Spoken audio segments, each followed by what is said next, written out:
केंद्रीय आम बजट 2023-24। वित्त मंत्री निर्मला सीतारमण ने 1 फरवरी 2023 को अपना पांचवा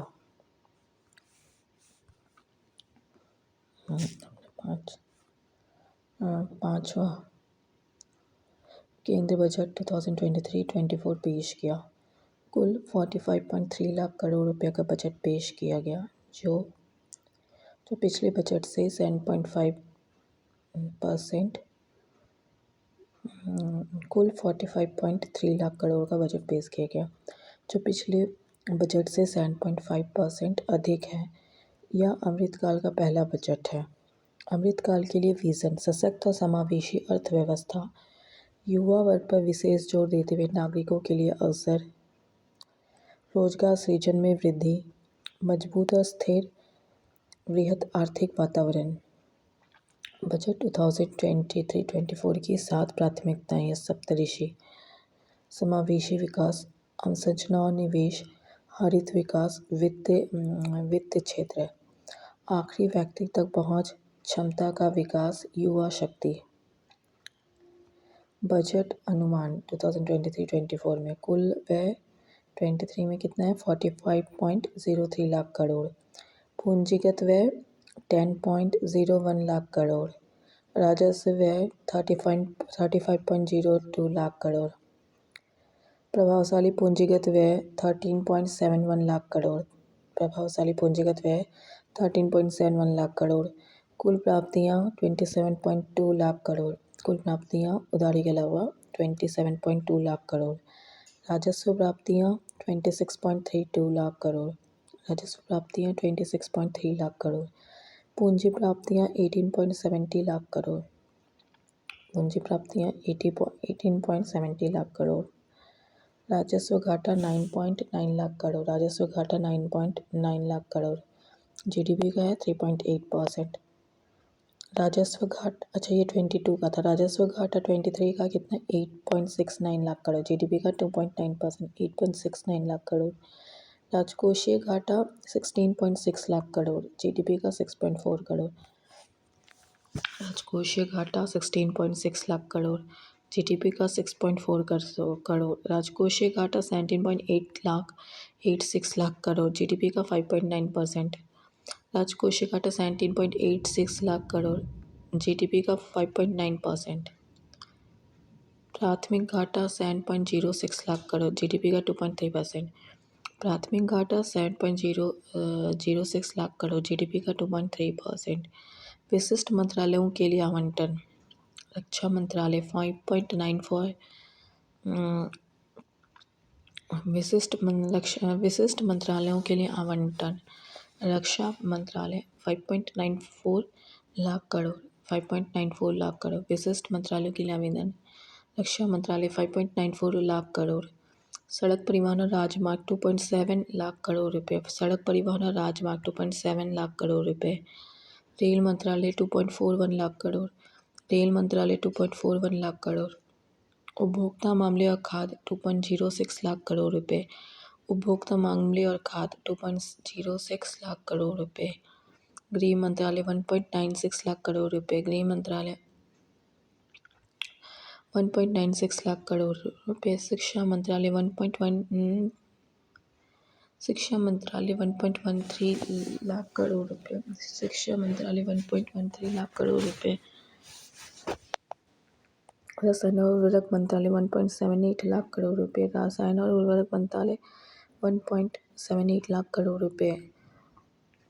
ग्रामीण विकास मंत्रालय 1.60 लाख करोड़ रुपए। ग्रामीण विकास मंत्रालय 1.6 लाख करोड़ रुपए। कृषि और किसान मंत्रालय कल्याण 1.25 लाख करोड़ रुपए।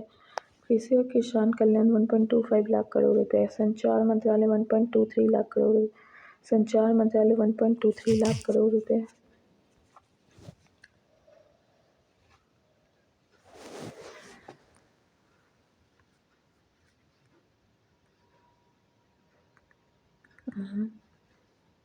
क्या हो गया? प्रमुख योजनाओं के लिए धन आवंटन: जल जीवन मिशन के लिए 7,000 करोड़ रुपए। जल जीवन मिशन के लिए 7,000 करोड़ रुपए। प्रधानमंत्री आवास योजना 79,590 करोड़ रुपए। प्रधानमंत्री आवास योजना 79,590 करोड़ रुपए। Eklavya residential school 5943 crore. Eklavya residential school 5943 crore. PM किसान 6,000 करोड़ रुपए। पीएम किसान 6,000 करोड़ रुपए। अमृत स्मार्ट सिटी मिशन 16,000 करोड़ रुपए। अमृत स्मार्ट सिटी मिशन 16,000 करोड़ रुपए। राष्ट्रीय शिक्षा मिशन 38,593 करोड़। राष्ट्रीय शिक्षा मिशन 38,593 करोड़ रुपए। राष्ट्रीय स्वास्थ्य मिशन 36,785 करोड़। राष्ट्रीय स्वास्थ्य मिशन 36,785 करोड़। मनरेगा 60,000 करोड़। मनरेगा 60,000 करोड़। स्वच्छ आंगनबाड़ी और पोषण 2.0। स्वच्छ आंगनबाड़ी और पोषण 2.0 20,554 करोड़। स्वच्छ आंगनबाड़ी और पोषण 2.0 20,554 करोड़। स्वच्छ भारत मिशन 12,192 करोड़। स्वच्छ भारत मिशन 12,192 करोड़। प्रधानमंत्री फसल बीमा योजना 13,625 करोड़। प्रधानमंत्री फसल बीमा योजना 13,625 crore. FAME scheme 5,172 crore. FAME scheme 5,172 crore. उत्तर पूर्वी विशेष अवसंरचना विकास 2,491 करोड़। उत्तर पूर्वी विशेष अवसंरचना विकास योजना 2,491 करोड़। केंद्रीय बजट 2023-24 महत्वपूर्ण तथ्य। वर्ष 2023-24 में भारतीय अर्थव्यवस्था को 7% से बढ़ने अनुमान है। प्रति व्यक्ति आय दोगुने से अधिक बढ़कर 1.97 लाख रुपए हुई। प्रति व्यक्ति दोगुने से अधिक बढ़कर 1.97 लाख रुपए हुई। जीएसटी मासिक राजस्व लगभग 1.5 लाख करोड़ रुपए के आसपास बना रहा। जीएसटी मासिक राजस्व लगभग 1.5 लाख करोड़ के आसपास बना रहा। 2023-24 में 10.5 जीडीपी विकास दर का अनुमान है। 2023-24 में 10.5 जीडीपी विकास दर अनुमान है। भारतीय अर्थव्यवस्था 5वीं सबसे बड़ी अर्थव्यवस्था बन गई है। भारतीय अर्थव्यवस्था 5वीं सबसे बड़ी अर्थव्यवस्था बन गई है। ब्याज भुगतान 10.80 लाख करोड़ होने अनुमान है। ब्याज भुगतान 10.18 लाख करोड़ होने का जो कुल राजस्व व्यय का 30.8% है। जो कुल राजस्व व्यय का 30.8% है। वर्ष 2023-24 में राजकोषीय घाटा जीडीपी का 5.9% रहने का अनुमान है। वर्ष 2023-24 में राजकोषीय घाटा जीडीपी का 5.9% रहने का अनुमान है। वर्ष 2025-26 तक राजकोषीय घाटा को 4.5% से नीचे लाया जाएगा। वर्ष 2025-26 तक राजकोषीय घाटा को 4.5% से नीचे लाया जाएगा। नया व्यवस्था में टैक्स स्लैब की संख्या घटाकर 7 से 5 कर दी गई। नया व्यवस्था में टैक्स स्लैब की संख्या 7 से घटाकर 5 कर दी गई है। अब कुल 7 लाख रुपए तक की कमाई करने को टैक्स नहीं लगेगा। कुल 7 लाख रुपए की कमाई करने वाले पर कोई टैक्स नहीं लगेगा। अग्निवीरों को अग्नि कॉर्पस फंड से मिलने वाले भुगतान टैक्स रहित। अग्निवीरों को अग्निवीर कॉर्पस फंड से मिलने वाले भुगतान टैक्स रहित। आवासीय घर में किए गए निवेश पर पूंजीगत लाभों में कटौती की सीमा 10 करोड़ रुपए हुई है। आवासीय घर में किए गए निवेश पर पूंजीगत लाभों से कटौती की सीमा 10 करोड़ रुपए हुई है। नई व्यवस्था के तहत उच्चतम अधिभार को 37% से घटाकर 25% की। नई व्यवस्था के तहत उच्चतम अधिभार को 37% से घटाकर 25% की गई है। नई कर व्यवस्था में वेतनधारियों को 50,000 और पेंशनधारियों को 15,000 तक की मासिक कटौती का प्रस्ताव किया गया। नई कर व्यवस्था में वेतनधारियों को 15,000 और पेंशनधारियों को इतना तक की मानक कटौती का प्रस्ताव किया गया है। गैर सरकारी कर्मचारियों के लिए सेवानिवृत्ति मिलने पर वाले अवकाश नकदीकरण पर छूट की सीमा और ₹25 लाख किया गया है। गैर सरकारी कर्मचारियों के लिए सेवानिवृत्ति पर मिलने वाले अवकाश नकदीकरण पर कर छूट की सीमा 25 लाख किया गया है। पूंजी निवेश परिव्यय को 33.4% से बढ़ाकर 10 लाख करोड़ रुपए किए गए। पूंजी निवेश परिव्यय को 33.4 लाख बढ़ाकर 10 लाख करोड़ रुपए किया गया है। 10 लाख करोड़ रुपए किया गया। पीएम जनधन योजना के तहत 47.8 करोड़ रुपए जनधन खाते खोले हैं। पीएम जनधन खाते के योजना के तहत 47.8 करोड़ रुपए जनधन खाते खोले गए हैं। 102 करोड़ रुपए लोगों का 220 करोड़ का टीकाकरण हुआ है। 102 करोड़ लोगों का 220 करोड़ टीकाकरण किया गया है। उज्ज्वला के तहत 9.6 करोड़ एलपीजी कनेक्शन दिए गए हैं। उज्ज्वला के तहत 9.6 करोड़ एलपीजी कनेक्शन दिए गए हैं। स्वच्छ भारत मिशन के तहत 11.7 करोड़ शौचालय का निर्माण। स्वच्छ भारत मिशन के तहत 11.7 करोड़ शौचालय का निर्माण। पीएम किसान सम्मान निधि के तहत 11.4 करोड़ से अधिक किसानों को 2.2 लाख करोड़ रुपए का नकद हस्तांतरण। पीएम किसान निधि के तहत 11.4 करोड़ से अधिक किसानों को 2.2 लाख करोड़ रुपए का नकद हस्तांतरण किया गया।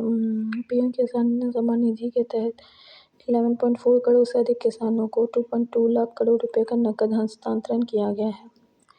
एक बार की नई लघु बचत योजना महिला सम्मान बचत पत्र मार्च 2025 तक 2 वर्ष की अवधि के लिए उपलब्ध कराई जाएगी।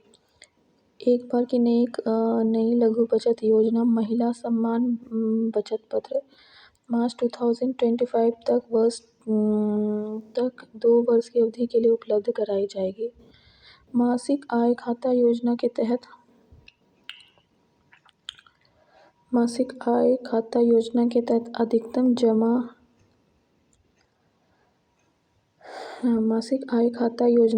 अधिकतम जमा सीमा एकल खाते के लिए 4.5 लाख से बढ़ाकर 9 लाख और संयुक्त खाते के लिए 9 लाख से बढ़ाकर 15 लाख की गई है। मासिक आय खाता योजना के लिए अधिकतम जमा एकल खाते के लिए 4.5 लाख से बढ़ाकर 9 लाख, संयुक्त खाते के लिए 9 लाख से बढ़ाकर 15 लाख की गई है। ग्रामीण क्षेत्रों में युवा उद्यमियों द्वारा कृषि स्टार्टअप को प्रोत्साहित करने के लिए कृषि त्वरक कोष स्थापित किया जाएगा। ग्रामीण क्षेत्रों में युवा उद्यमियों द्वारा कृषि स्टार्टअप को प्रोत्साहित करने के लिए कृषि त्वरक कोष स्थापित किया जाएगा। ₹2200 करोड़ के परिव्यय पर उच्च मूल्य की बागवानी फसलों के लिए आत्मनिर्भर स्वच्छ संयंत्र कार्यक्रम शुरू किए जाएंगे। ₹2200 करोड़ के परिव्यय पर उच्च मूल्य की बागवानी फसलों के लिए आत्मनिर्भर स्वच्छ संयंत्र स्थापित किए जाएंगे।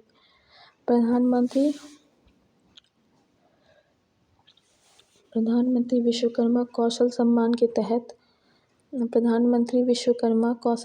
के तहत पारंपरिक कारीगरों और शिल्पकारों को कौशल प्रशिक्षण और वित्तीय सहायता दिया जाएगा। प्रधानमंत्री विश्वकर्मा कौशल सम्मान के तहत पारंपरिक कारीगरों और शिल्पकारों को कौशल प्रशिक्षण और वित्तीय सहायता दिया जाएगा।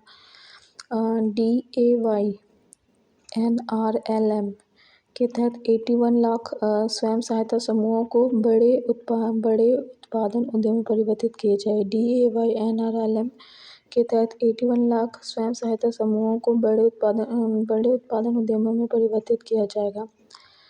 MSME को 2 लाख करोड़ रुपए का अतिरिक्त संपार्श्विक मुक्त ऋण। MSME को 2 लाख करोड़ रुपए का अतिरिक्त संपार्श्विक मुक्त ऋण।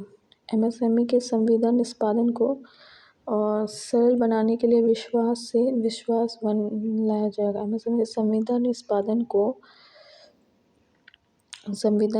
को सरल बनाने के लिए विश्वासवन लाया जाएगा। सरकार और सरकारी उपकरणों के संविदात्मक विवादों से निपटने के लिए विश्वास से विश्वास टूल लाया जाएगा। सरकार और सरकारी उपक्रमों के संविदा विवादों से निपटान के लिए विश्वास से विश्वास टूल लाया जाएगा। राष्ट्रीय वित्त सूचना रजिस्ट्री स्थापित की जाएगी। राष्ट्रीय वित्त सूचना रजिस्ट्री स्थापित की जाएगी। वर्ष 2022-23 के लिए रक्षा बजट के आवंटन को पिछले वर्ष के रुपये 5.5 लाख करोड़ से बढ़ाकर 5,93,537.6 करोड़ 5.93 लाख करोड़ रुपए किया जाएगा। वर्ष 2024 के लिए रक्षा बजट के आवंटन को पिछले 5.25 लाख करोड़ से बढ़ाकर 5.93 लाख करोड़ रुपए किया जाएगा। रक्षा पेंशन के लिए अलग 1,38 करोड़ रुपए आवंटित की गई। रक्षा पेंशन के लिए अलग से 1.38 लाख करोड़ रुपए आवंटित किए गए हैं। 1.262 लाख करोड़ रुपए पूंजीगत व्यय के लिए रखे गए। 1.62 लाख करोड़ रुपए पूंजीगत व्यय के लिए रखे गए, जिसमें नए हथियार 1.62 लाख करोड़ रुपए 1.62 लाख करोड़ रुपए पूंजीगत व्यय के लिए रखे गए, जिसमें नए हथियार, विमान, युद्धपोत, अन्य सैन्य हार्डवेयर खरीदना शामिल है। 1.6 लाख करोड़ रुपए के पूंजीगत व्यय के लिए रखे गए हैं, जिसमें नए हथियार, विमान, युद्धपोत, अन्य सैन्य हार्डवेयर खरीदना शामिल है। प्रधानमंत्री आवास योजना के लिए परिव्यय 66% बढ़ाकर 79,000 करोड़ रुपए से अधिक किया गया। प्रधानमंत्री आवास योजना के लिए परिव्यय 66,000 बढ़ाकर 79,000 करोड़ रुपए से अधिक किया गया। 5G एप्लीकेशनों के लिए 100 प्रयोगशालाएं स्थापित की जाएगी। 5G एप्लीकेशनों के लिए 100 प्रयोगशालाएं स्थापित की जाएगी। न्याय के कुशल प्रशासन के लिए 70,000 करोड़ रुपए के परिव्यय से ई-अदालत परियोजना का तीसरा चरण शुरू किया जाएगा। न्याय के कुशल प्रशासन के लिए 7,000 करोड़ के परिव्यय से ई-अदालत परियोजना का तीसरा चरण शुरू किया जाएगा। सिकल सेल एनीमिया उन्मूलन मिशन शुरू किया जाएगा। सिकल सेल एनीमिया उन्मूलन मिशन शुरू किया जाएगा। 157 नए नर्सिंग कॉलेज स्थापित किए जाएंगे। 157 नए नर्सिंग कॉलेज स्थापित किए जाएंगे। राष्ट्रीय डिजिटल पुस्तकालय स्थापित किया जाएगा। राष्ट्रीय डिजिटल पुस्तकालय स्थापित किया जाएगा। 140 एकलव्य मॉडल आवासीय विद्यालयों के लिए 3 वर्षों में 38,000 शिक्षकों और सहायक कर्मचारियों की भर्ती की जाएगी। 140 एकलव्य मॉडल आवासीय विद्यालयों के लिए अगले 3 वर्षों में 38,000 शिक्षकों और सहायक कर्मचारियों की भर्ती की जाएगी। रेलवे को 2.4 लाख करोड़ रुपए आवंटित किए जाएंगे। रेलवे को 2.4 लाख करोड़ रुपए आवंटित किए जाएंगे। रेलवे की नई योजना के लिए 75,000 करोड़ रुपए का फंड किया गया। रेलवे की नई योजना के लिए 75,000 करोड़ रुपए का फंड आवंटित किया गया। देश भर में 100 नई योजनाओं की शुरुआत की जाएगी। देश भर में 100 नई योजनाओं की शुरुआत की जाएगी। 2023-24 के बजट अनुमानों में लाइनों के संचालन पर हुए नुकसान की प्रतिपूर्ति के लिए 487.51 करोड़ रुपए रखी गई है। वर्ष 2023-24 के बजट अनुमान में लाइनों के संचालन पर हुए नुकसान की प्रतिपूर्ति के लिए 487.51 करोड़ रुपए रखी गई हैं।